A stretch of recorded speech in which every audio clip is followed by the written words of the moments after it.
Bueno, mi intención hoy es iniciar un poquito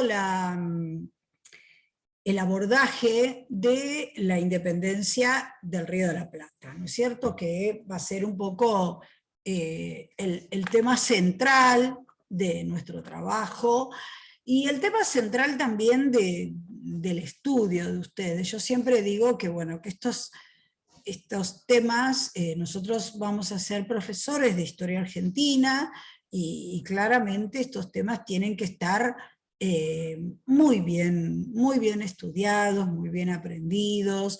eh, Constantemente hay que estar buscando material, porque bueno, creo que nos corresponde, ¿no es cierto? Nos corresponde porque es nuestro país, es nuestra cultura, y bueno, siempre tenemos que estar tratando de profundizar un poquito más aquello que sabemos.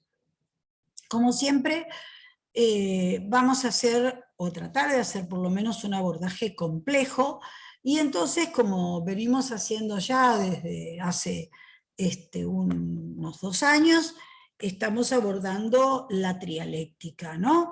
Que es una mirada que no está hecha desde la historia, esta metodología, sino que la ha comenzado la geografía con el estudio de las ciudades, pero que a mí me ha parecido realmente muy interesante, y sobre todo creo que hace a lo que queremos conseguir, que es el abordaje de la complejidad. Entonces vamos a introducirnos un poquito en esta espacialidad, en la socialidad y en la historicidad para poder armar este rompecabezas que tiene que ver con la independencia del Río de la Plata. En principio, desde la espacialidad, ya estuvimos hablando mucho acerca de cómo los Borbones plantearon un espacio concebido diferente, y que eso se plasmó también desde el poder, porque claramente su política fue unificadora, y, y fue algo muy interesante, porque de alguna manera la monarquía era una monarquía plural, una monarquía que se había basado en una nación que tenía como soberano al rey, como eran las naciones absolutistas. En la nación absolutista, la idea de nación tenía que ver, o se concretaba, o se plasmaba en la figura del rey. Esto después va a traer un cambio cuando veamos a partir de la Revolución Francesa, pero en este momento nadie discute la figura del soberano, un soberano que se une a su pueblo, en este caso, en el caso de la monarquía que había sido la monarquía castellana, por un pacto de sujeción entre el súbdito y los soberanos, perdón, entre los súbditos y el soberano, ¿verdad? Estos súbditos formaban parte de los estamentos que se organizaban en los llamados pueblos, ¿verdad? Claramente una sociedad jerarquizada, estamental, ¿no? De ninguna manera estamos hablando, cuando decimos pueblos, estamos hablando de un concepto de igualdad, sino todo lo contrario, de una jerarquización, ¿verdad? Y la nación, en realidad, la resume el soberano, ¿sí? En el caso de los Austrias habíamos dicho que los reinos, de alguna manera, planteaban una monarquía plural, con esta sujeción de los pueblos, y el reino de Indias había sido un reino más, ¿verdad? ¿Qué es un reino? O sea, ¿qué era un reino en esta concepción en la cual se había constituido el reino de Indias? El reino en realidad es una comunidad superior que para España, ya al inicio de la modernidad, traía un poco aquel resabio medieval, ¿no es cierto?, de los reinos, de cómo uno a uno se fueron uniendo, el reino de Castilla, León, Aragón, Navarra, cada uno de ellos con su territorio, con su gobierno, con sus características de identidad, de pertenencia, ¿no es cierto? Entonces, bueno, llegan a la modernidad con una idea de unificación, como fue justamente el surgimiento de las monarquías en el periodo de la modernidad, pero con cada uno de ellos manteniendo un poco su pertenencia, su identidad, incluso hasta hoy, ¿no es cierto?, siguen manteniendo estas características incluso en la lengua, ¿no es cierto? Como diríamos nosotros, con una denominación de cultura que utilizamos con una trama de significados muy identitaria, muy particular. En realidad, cuando se crea el Reino de Indias, en realidad fue una concepción de poder, un espacio concebido que no tenía claro ese espacio, porque era un espacio a conquistar, ¿no?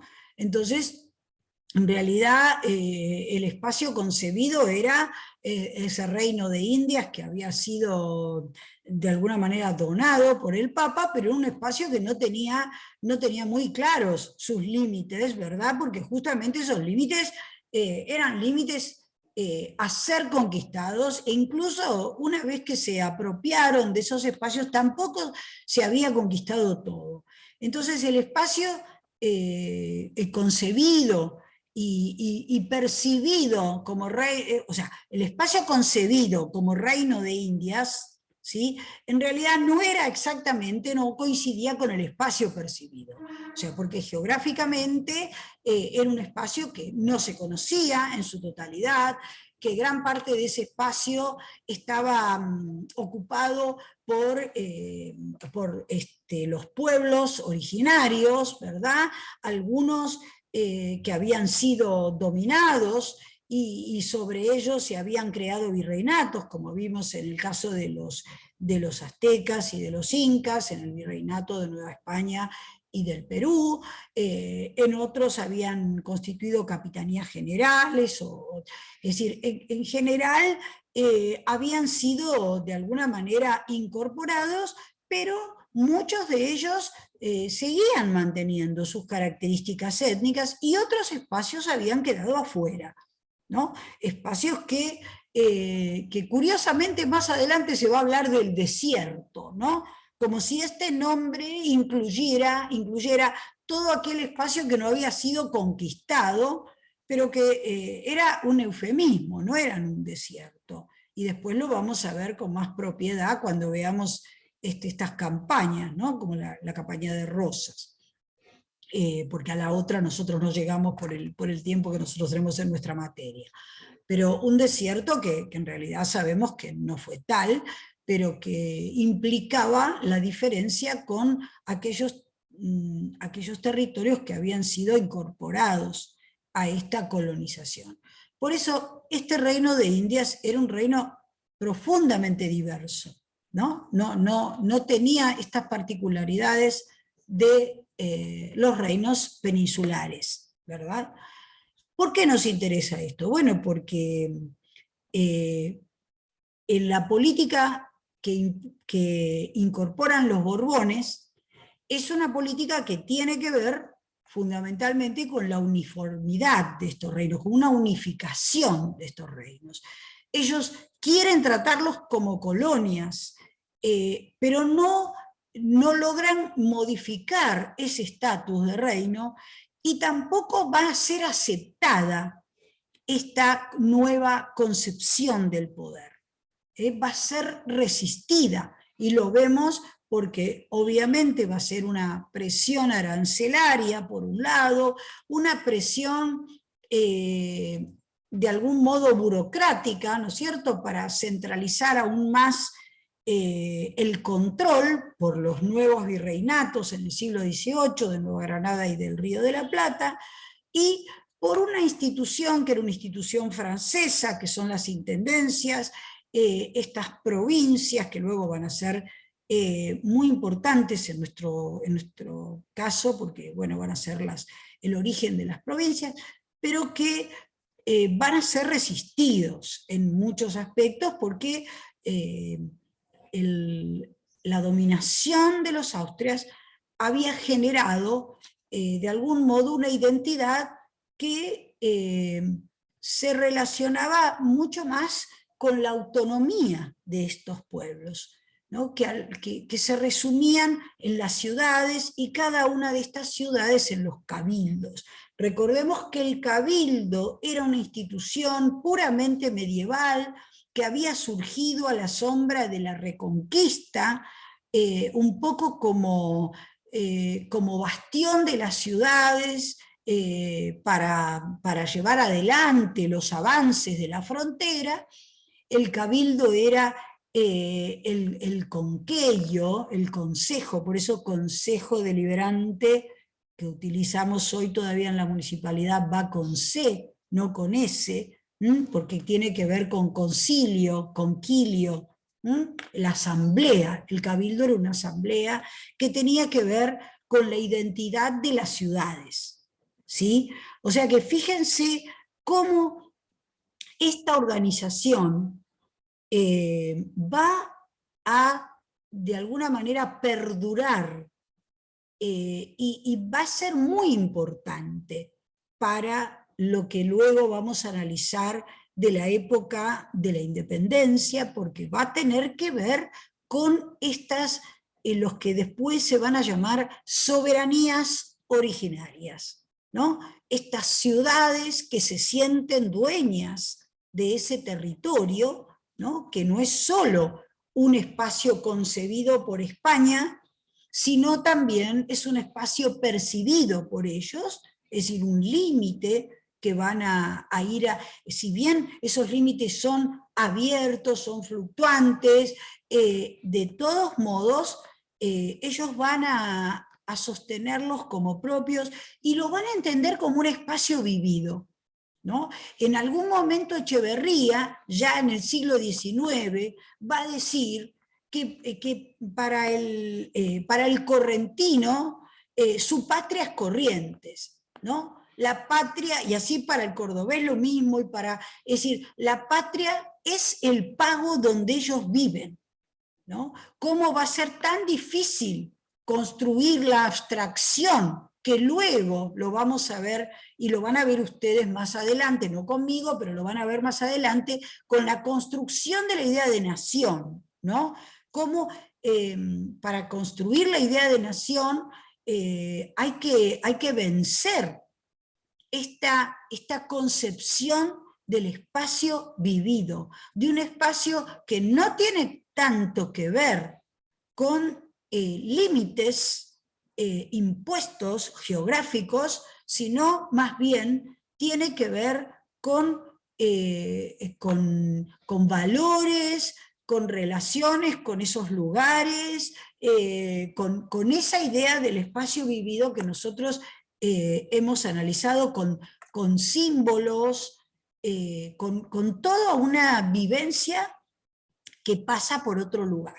Entonces, cuando llegan los Borbones e intentan de algún modo controlar administrativamente y de alguna manera fiscal, ¿no? Arancelariamente, porque les interesa obtener más impuestos, más rendimiento de esos espacios, estas provincias, lo que después van a ser las provincias, o estas intendencias, o estas gobernaciones, bueno, van a entrar un poco en colisión, ya te escucho, un poco en colisión con esta situación, pero también, así como estas ciudades van a ser origen de las soberanías originarias que vamos a ver, de este embrión del federalismo, de la confederación, también esta centralización que van a iniciar los Borbones, en este caso en el puerto de Buenos Aires, va a ser también origen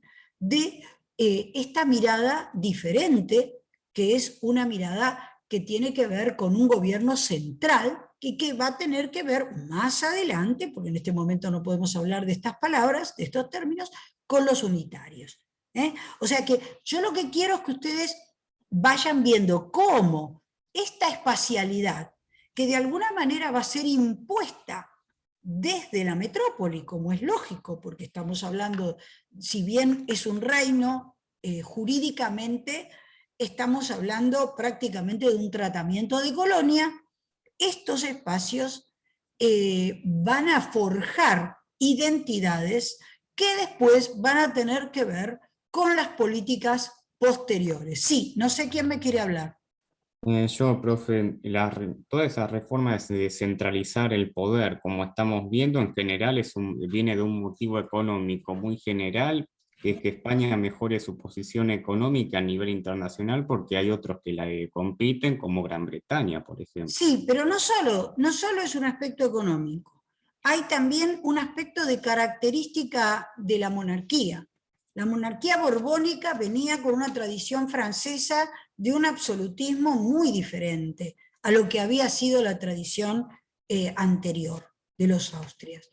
O sea que no podemos reducirlo nada más a la esfera de la economía, sino que había también una mirada, un paradigma diferente, una manera de mirar el poder que tenían los Borbones, ¿no? Entonces, ¿por qué nos interesa todo esto? Bueno, porque para entender la revolución, lo que después va a ser la idea de revolución, este concepto que va a imponerse en realidad, se trae de la astronomía, comienza entonces, se utiliza ya para llamar a la gloriosa revolución de 1688, la revolución inglesa, pero de alguna manera se cristaliza con la Revolución Francesa y que va a tener digamos, un carácter de transformación de estructuras, o como dice Guerra, Guerra habla de mutación cultural, ¿no? O sea, Guerra es un libro que van a leer ustedes, que se llama Modernidad e Independencia. Ese libro lo tienen que leer todo porque es muy importante, y allí él va a hablar de mutación cultural, ¿no? ¿Por qué? Bueno, porque él va a hacer referencia más también a las tramas de significado, no solo a las estructuras políticas, sociales, económicas, sino también a un cambio en la trama de significados, en la manera de interpretar la realidad, en la manera de interpretar la vida, la existencia, las experiencias, y entonces, obviamente también, como diría Gertz, conducir la acción, ¿no? Actuar de una manera distinta, ¿sí? Entonces, vamos a ver cómo todos estos elementos van a incidir en el proceso revolucionario. ¿Hasta acá estamos bien? ¿Me van siguiendo, chicos?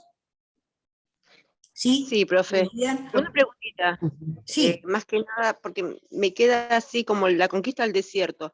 ¿Por qué, o sea, aparte de que fuera económico, ¿no? ¿Por qué no tenían importancia el sur de Argentina? Bueno, esto lo vamos a ver. ¿Por qué no tenía importancia cuándo?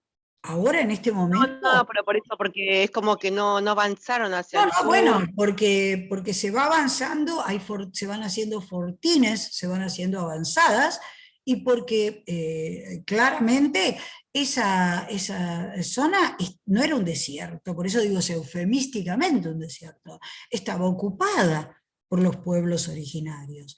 Y esto va a ser digamos, un objetivo posterior, un objetivo que ya va a empezar en la década del 20, con 1820, con Martín Rodríguez, 1833 con Rosas, y luego lo van a ver con lo que se llama la zanja de Alsina, después con Roca. O sea, va a ser un objetivo a posteriori, ¿verdad? Lo mismo que el Chaco. El Chaco recién van a poder incorporarlo hacia 1919, ¿verdad? O sea, eran espacios que no se habían incorporado y que se tomaban como desierto cuando no lo era. Por eso La digo, masacre, eufemismo. perdón, profe, que la interrumpa. La masacre de Napalm, ¿y tiene que ver algo con el tema conquistar estos territorios, o La eso fue masacre, posterior la en masacre. Napalpí? Claro, claro. Lo que pasa es que esto es posterior. En este momento, claramente no, digamos, no es es más, lo que yo les trataba de explicar, que justamente esto hace a la diversidad de este reino de Indias, ¿no? Que no había una política, porque no podían hacerlo, ¿no? La política había sido puramente extractiva, chicos. Entonces, no era parte de los objetivos. ¿Cuál era el objetivo? Bueno, un centro, que era el centro minero, y la periferia que servía a ese centro, ¿no? Cuando ese centro minero, como era el Potosí, decae, ¿verdad? Entonces el noroeste ya va a dejar de ser un centro a tener en cuenta, y va a empezar digamos, a correrse el eje para el Río de la Plata, que había sido hasta ese momento marginal. ¿Pero por qué? Bueno, porque ya tenemos la revolución industrial en marcha, y ya tenemos un nuevo paradigma, una nueva expectativa en la economía, que va a ser los mercados de consumidores. ¿Sí? Y entonces el Atlántico Sur va a empezar a tener otra dimensión, ¿verdad? Pero por eso les digo que no podemos estudiarlo desde aquí exclusivamente. Tenemos que mirar cuáles son los objetivos de la metrópoli y cómo esos objetivos de alguna manera se plasman en esta concepción del poder, en este espacio concebido. Y por lo tanto, también, claramente, en las experiencias de vida de esas poblaciones. Por eso en el siglo XVIII se dan las rebeliones, ¿no? Que bueno, que no nos vamos a detener en este momento, pero que van a ser muy importantes, y que van a ser terriblemente reprimidas, terribles, como pasa con Tupac Amaru, ¿no es cierto? Van a ser terriblemente reprimidas. Entonces, lo que nosotros estamos viendo es que obviamente acá hay una mirada de esta región como con digamos, un interés puramente colonial, económico, fiscal, ¿no? Por eso les decía que lean un poquito el librito de Lynch, que los va a acercar un poquito más a todo esto. Entonces, siguiendo con esta mirada que de alguna manera trata de abarcar tanto la metrópoli como la colonia, digamos, lo que ellos consideraban como colonia, aunque nunca cambia de estatus. En la metrópoli va a estar, si nos atenemos a la mirada global, como siempre hemos hecho, va a estar dominada o manejada por lo que va a ser las guerras europeas, ¿verdad? Unas guerras que a España las van a poner primero en contra de Inglaterra, ¿no es cierto?, como lo vimos en la independencia de los Estados Unidos, pero luego, cuando la alianza con Francia se frustre, por el tema de la invasión napoleónica, de pronto Inglaterra va a terminar siendo aliada, ¿no? Por eso, fíjense qué interesante cómo de alguna manera lo que va pasando en esta política global incide en lo que va a ocurrir en nuestros espacios, ¿no es cierto?, con nuestra gente. Se da lo que ustedes saben, conocen como la farsa de Bayona, ¿no es cierto?, que la abdicación de Carlos IV en favor de su hijo, luego lo que pasa con Fernando, y finalmente la invasión napoleónica y la incorporación entonces de España, poniendo a su hermano José Bonaparte. Bueno, esto nosotros lo conocemos como la crisis de acefalía. ¿Por qué la crisis de acefalía? Bueno, porque esta concepción del absolutismo que tenía que ver con una concepción basada de alguna manera en el derecho castellano, que es lo que después va a tomar Castelli, lo vamos a analizar más exactamente.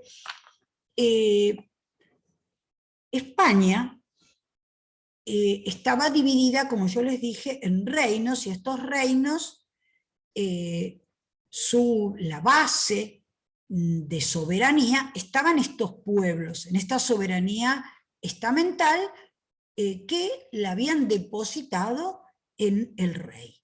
¿Sí? Obviamente, de derecho divino, todo eso ya lo sabemos, pero ¿qué nos interesa de esto? Que en este caso el rey no está. O sea, Fernando VII, que era el rey titular de esa soberanía, que era de alguna manera el depositario de esa soberanía y el que simbolizaba la nación, no está. Entonces, esta soberanía, por lo que llamamos retroversión del poder, vuelve a los pueblos, ¿sí? Vuelve a los pueblos, o claramente a los súbditos, ¿sí? Que son esos pueblos que van a ser tanto de la metrópoli, de la península, como de los reinos americanos, del reino de Indias, representados por las ciudades, por los cabildos de las ciudades, ¿sí? Entonces la nación, de alguna manera, está en esa soberanía del rey que no está, que va a asumir una junta, que va a ser la Junta de Sevilla, pero que esa junta, para poder asumir la legitimidad de la nación, una nación que ellos consideran que está constituida por ambas márgenes del Atlántico, ambos hemisferios, dicen, ¿verdad? Esta soberanía, para ser legítima, tenía que ser de alguna manera reconocida por los pueblos, por los pueblos que la constituían, porque el rey no estaba. Esto es la crisis de acefalía. Claro, le discuten que en nombre de quién responde sería, ¿no? Exactamente. O sea, ellos vienen no a van dar... no van a aceptar a José Bonaparte, claramente. Entonces, ¿qué hacen con el poder? ¿Dónde está el poder? Esto es lo que se pregunta. Bueno, el poder vuelve a los pueblos, ¿sí? Pero de pronto hay que mandar el reconocimiento. Entonces se pide que se envíen representantes para legitimar. Pero fíjense qué interesante, hay 36, se piden 36 para los peninsulares y 9 entre Filipinas y América, ¿no? O sea, fíjense la diferencia que hay. Pero, ¿qué pasa? Este es un proceso muy largo, porque esto, digamos, enviaban la orden a los cabildos de las ciudades. Los cabildos de las ciudades hacían una terna. La terna era enviada a la capital del virreinato, y el virreinato tenía que mandar los delegados, ¿no es cierto?, los representantes, los súbditos, representantes de estos pueblos de las ciudades, a legitimar el gobierno. Como eso era muy largo, se decidió nombrar representantes interinos con los americanos que residían en España, ¿no? Fíjense todo el procedimiento. Entre todo este procedimiento, claramente la Junta de Sevilla cae y todo queda resumido al Consejo de Regencia en Cádiz, ¿no?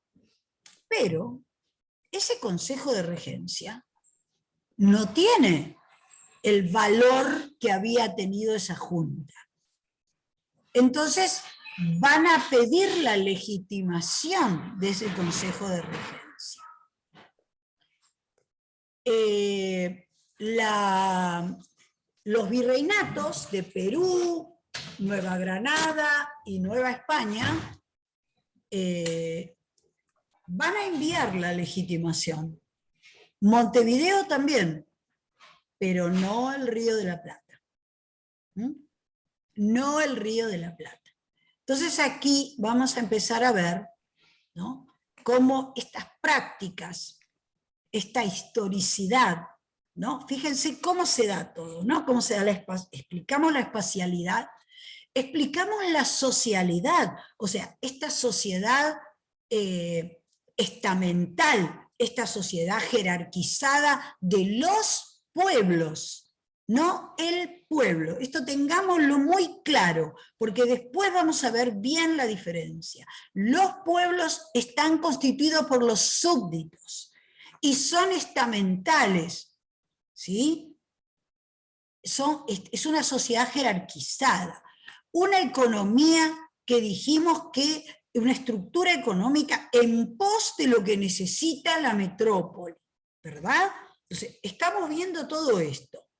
Estamos viendo cómo se va desenvolviendo las características históricas de este momento. Pero ¿qué va a pasar en el Río de la Plata? Bueno, en el Río de la Plata nosotros hemos estado viendo particularidades. No sé cuánto nos queda, chicos. ¿Nos queda? ¿Saben cuánto nos queda? Menos de un minuto, profe. Bueno, vamos a hacer una cosa. Antes de empezar toda esta parte, ¿nos volvemos a conectar? ¿Les parece bien? Perfecto, profe. Buenísimo, sí. Vamos.